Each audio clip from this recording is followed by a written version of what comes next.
ليه فلوسك بتختفي؟ دي الحكاية اللي محدش بيحكيها لك.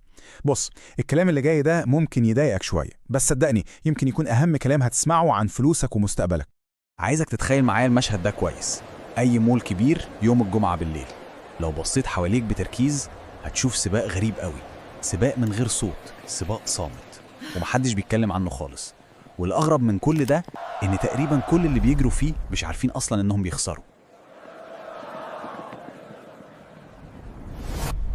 طيب ايه علاقة السباق ده بالمرتب اللي بينزل في حسابنا كل أول شهر؟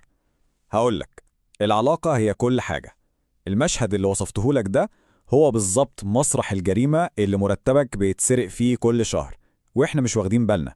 والحقيقة الصدمة بقى إن 1 من كل 3 مننا لو حصلت له أي حاجة بسيطة، يعني العربية عطلت فجأة أو احتاج يروح لدكتور كشف طارئ، مش هيعرف يغطي المصاريف دي من غير ما يستلف. إحنا بنتكلم في إننا عايشين على الحافة حرفياً، على بعد خطوة من أزمة مالية بسبب مشكلة متوقعة جداً. وهنا بقى بنوصل للحتة المهمة، أخطر فكرة غلط كلنا بنقع فيها، إن المشكلة في إن المرتب قليل. الحقيقة لا، المشكلة عمرها ما كانت في الرقم، المشكلة في النمط، السيستم اللي ماشيين بيه. في نمط بيخلي ناس بتقبض أرقام خرافية وغرقانة في ديون، وفي نمط تاني بيخلي ناس بمرتبات عادية جدا بتبني ثروة في صمت. قصتنا النهاردة هي عن النمط ده. والقصة دي بتبدأ بالفصل الأول، المتاهة، مرحلة التوهان اللي للأسف أغلبنا عايش جواه. أول كل شهر رسالة البنك اللي كلنا بنستناها بتوصل: المرتب نزل. يا إحساس بالراحة والسيطرة، بس مؤقت. أخيراً في فلوس الواحد يعرف ياخد نفسه. بس تيجي على يوم 20 25 في الشهر ونفس السؤال المرعب بيرجع يطاردنا كلنا: هي الفلوس راحت فين؟ بتحس كأن في شبح حرامي خفي كده بيتسحب بالليل كل يوم يسرق حتة من محفظتك. الإحساس ده مألوف مش كده؟ لو عمرك حسيت إن المرتب ده بيتبخر كأنه مش موجود، احكي لنا في التعليقات، إيه أكتر حاجة صرفت عليها فلوس وبعدين استغربت إن الفلوس راحت فيها؟ أول سبب بيخلينا نفضل في المتاهة دي بسيط، بس في نفس الوقت مرعب، وهو إن مفيش وجهة، مفيش هدف. الهدف المالي ده عامل زي الGPS لفلوسك بالظبط. من غيره إحنا سايقين في الضلمة من غير أي خريطة، وكل جنيه بيتصرف بيبقى شكله صح ومبرر. ولما بنكون تايهين كده النتائج بتكون كارثية. يعني مفيش قرش للطوارئ، أي أزمة تحصل بنضطر ناخد قرارات بخوف، بقلق، مش بتخطيط. والتسريبات الصغيرة دي، القهوة بتاعت كل يوم، الاشتراكات اللي الواحد نسيها أصلا، دي بتبقى زي خروم صغيرة في مركب بتغرقه بس بالبطيء. وهنا بقى المتاهة بتتحول لحاجة أخطر بكتير. بندخل الفصل التاني من القصة، الفخ. لأن التوهان ده ما كانش صدفة، كان في مصيدة بتتجهز لنا. استنى لحظة، النقطة اللي جاية دي بالذات هي قلب الفخ كله. لازم نفهم إن مش كل الديون زي بعض.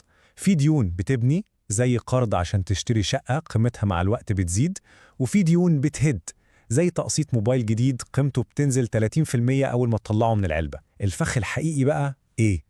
إن الدين اللي بيهد ده بقى شكله عادي جدا، بقى هو الطبيعي. أخطر فخ في الدنيا هو اللي احنا أصلا مش شايفينه فخ. العادات اليومية، الحاجات اللي بنعملها كل يوم واحنا مغمضين عينينا، هي دي بالظبط القضبان اللي بنبني بيها السجن المالي بتاعنا بإيدينا. طيب بص معايا على الأرقام دي كده لثانية. دي مش مجرد أرقام على الشاشة، دي الفاتورة اللي بندفعها كل سنة لعاداتنا العادية. قهوة كل يوم، أكل بره 2-3 في الأسبوع. بنتكلم في أكتر من 40,000 جنيه في السنة بيتبخروا. متخيل الرقم ده؟ مبلغ كان ممكن يبقى بداية مشروع صغير أو أول خطوة في استثمار يغير شكل المستقبل كله. والبرنامج اللي شغال في دماغنا كلنا، السوفت وير اللي بيخلينا نعمل كده، ممكن نلخصه في جملة واحدة: احنا بنصرف فلوس مش معانا على حاجات مش محتاجينها عشان نبهر ناس احنا اصلا مش بنحبهم. احنا بنشتري صورة النجاح بدل ما نستثمر فلوسنا ووقتنا في بناء النجاح الحقيقي نفسه. عايز أسأل سؤال مهم، من وجهة نظرك إيه أخطر عادة بتسرق المرتبات ومستقبل الناس ومنتشرة حوالينا دلوقتي؟ شاركونا رأيكم في التعليقات. بس وسط كل الضلمة دي بتيجي لحظة النور، وهنا بندخل الفصل الثالث والأخير من قصتنا، الصحوة. لحظة الصحوة دي بتبدأ بإدراك واحد بس، إدراك بسيط لكنه بيقلب كل حاجة. إن المشكلة عمرها ما كانت في حجم الفلوس اللي بتدخل، المشكلة في المعادلة اللي الفلوس بتخرج بيها. المعادلة القديمة اللي أغلبنا اتربى عليها بتقول المرتب ينزل، نصرف، ولو اتبقى حاجة في الآخر نبقى نحوشها، والنتيجة طبعا عمر ما بيتبقى حاجة. المعادلة الجديدة بقى بتعكس الآية. أول ما المرتب ينزل وقبل ما تدفع أي فاتورة أو أي جنيه لأي حد، ادفع لنفسك الأول. اقطع جزء ثابت للاستثمار أو الادخار واعتبر دي أهم فاتورة لازم تدفعها كل شهر، وبعدين عيش باللي باقي. والعقلية الجديدة دي ليها 3 أركان أساسية. أولاً، الخوف من الاستثمار مش سبب يخلي الواحد يهرب منه، بالعكس ده سبب يخليه يتعلم إزاي يدير المخاطر صح. تانياً، الحرية المالية الحقيقية مش بتيجي من مرتب واحد مهما كان كبير، بتيجي من بناء كذا مصدر للدخل. تالتاً، ودي الأهم، رحلة التعلم عن الفلوس دي ما بتخلصش. لو شايف إن النوع ده من الوعي ممكن يساعد ناس تانية تخرج من المتاهة اللي هي فيها، يبقى ادعم انتشار الكلام ده بلايك. المرة الجاية بقى لما تروح نفس المول يوم الجمعة بالليل، بص حواليك تاني، بس المرة دي صدقني هتشوف المشهد بعين مختلفة تماما. هتعرف تفرق بين اللي لسه بيجري في السباق الخسران عشان يشتري المظاهر، وبين القلة القليلة اللي بتبني مستقبلها في هدوء وثقة. لأن في النهاية الحقيقة اللي لازم كلنا نعرفها هي دي: المستقبل مش بيتبني بالمرتب، المستقبل بيتبني بالعادات.